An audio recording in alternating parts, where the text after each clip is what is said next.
श्री शिवाय नमस्तुभ्यम। हर हर महादेव। हमारी YouTube channel पुराणों का अनमोल खजाना में आप सभी का स्वागत है। आप लोग कैसे हैं? महादेव की कृपा से सभी कुशल मंगल होंगे। आज पहले दिन की कथा विष्णु शिव महापुराण कथा में गुरुजी 8 जानकारी 3 उपाय बताए हैं। घर के गमले में पूरे सावन भर करने वाली विशेष उपाय बताए हैं। पहला जानकारी, अगर कोई मृत्यु लोक की जिंदगी में आने के बाद अश्वमेध यज्ञ नहीं कर पाए तो पद्म पुराण कहती है एक बार प्रयास करना। एक बार पुष्कर राज की भूमि में आकर ब्रह्मा जी के दर्शन करके ब्रह्म सरोवर में स्नान करके भगवान के भक्ति को धारण करने का प्रयास करें। 1000 अश्वमेध यज्ञ के बराबर पुण्य या पुष्कर राज की भूमि दे देती है, तीर्थों की गुरु की भूमि दे देती है।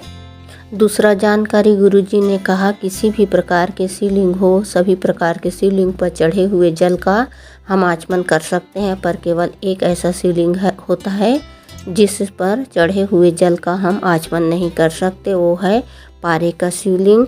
इसके बाद गुरुजी ने कहा आप कोई भी धातु से बने शिवलिंग का, जैसे तांबे, पीतल, लकड़ी, सीमेंट या कोई भी कंकड़ वाले शंकर का चढ़े हुए जल का आचमन कर सकते हैं, सिर्फ पारे का शिवलिंग को छोड़ करके।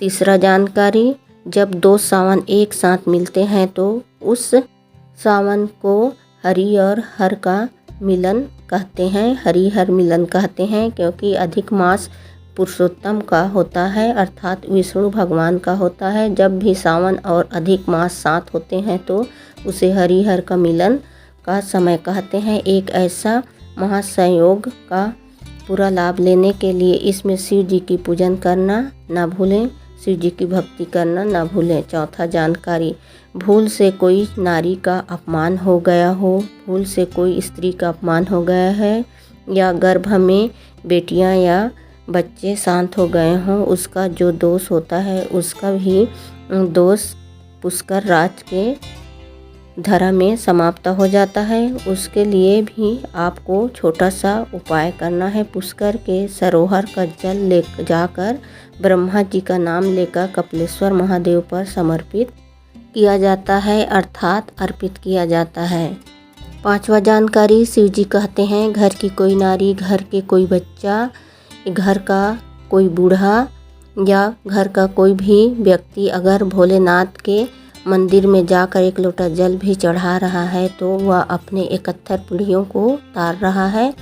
6वां जानकारी, 3 प्रकार से मरा हुआ व्यक्ति अधोगति में फंस जाता है। पहला, पानी में डूबकर मरा हुआ व्यक्ति अधोगति में फंस जाता है, और दूसरा, स्त्री के हाथ से मरा हुआ व्यक्ति अधोगति में फंस जाता है, और तीसरा, सर्प के डसे से मरा हुआ व्यक्ति अधोगति में फंस जाता है।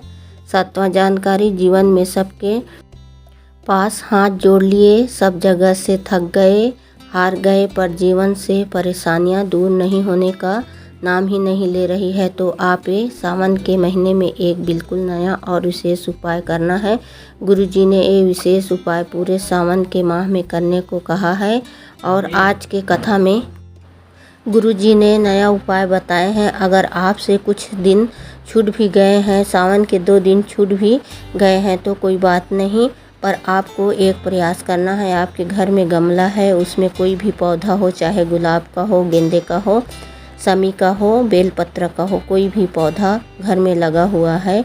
अगर आपको लगता है मेरे दुख का समय समाप्त ही नहीं हो रहा है, समस्या पे समस्या निरंतर चलती रहती है, एक समस्या ख़त्म नहीं होती दूसरा आ जाती है, तो आप अपने घर के गमले के मिट्टी में छोटा सा शिवलिंग की आकृति बना लेना है। जलाधारी भी आपको बनाने की ज़रूरत नहीं है, सिर्फ आपको उस मिट्टी से छोटा सा शिवलिंग बना लेना है। छोटा सा शिवलिंग बना लेने के बाद पूजन अर्चन करना है। आप जिस विधि से पूजा करते हो शिव जी का, वैसे आपको पूजा करना है, और आधा घंटा के बाद शिवलिंग को उसी गमला के मिट्टी में 1 लोटा जल से विसर्जन कर देना है।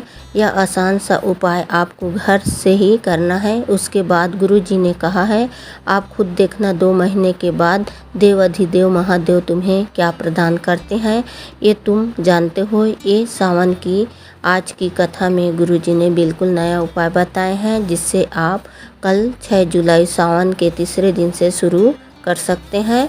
8वां जानकारी, यदि आपको रोगों ने घेर रखा है, आपको कोई बड़ी बीमारी होने का संकेत है या फिर कोई बड़ी बीमारी आपको बहुत समय से घेरे हुए है, पीछा ही नहीं छोड़ रही है, तो इस सावन के महीने में आपको क्या करना है। आपको एक जल कलश लेना है और एक कटोरी में या गिलास में दूध ले लेना है। थोड़ा सा भी दूध लेंगे तो चलेगा। आपको सीलिंग पर एक जल की धार बना लें और दूसरी दूध की धार बना लें। एक साथ आपको अलग अलग पात्र से शिवलिंग पर 2 धार से अपना नाम और गोत्र बोलकर श्री शिवाय नमस्तुभ्यम मंत्र के साथ आपको एक जल की धार और एक दूध की धार भोलेनाथ पर अर्पित करते चले जाना है और थोड़ा सा भाग जलधारी से आ रहे जल को आपको रोगी व्यक्ति को पिला लेना है। 3 बार आचमन जरूर करवाइएगा। कुंतेश्वर महादेव के नाम के स्मरण करते हुए। श्री शिवाय नमस्तुभ्यम। हर हर महादेव।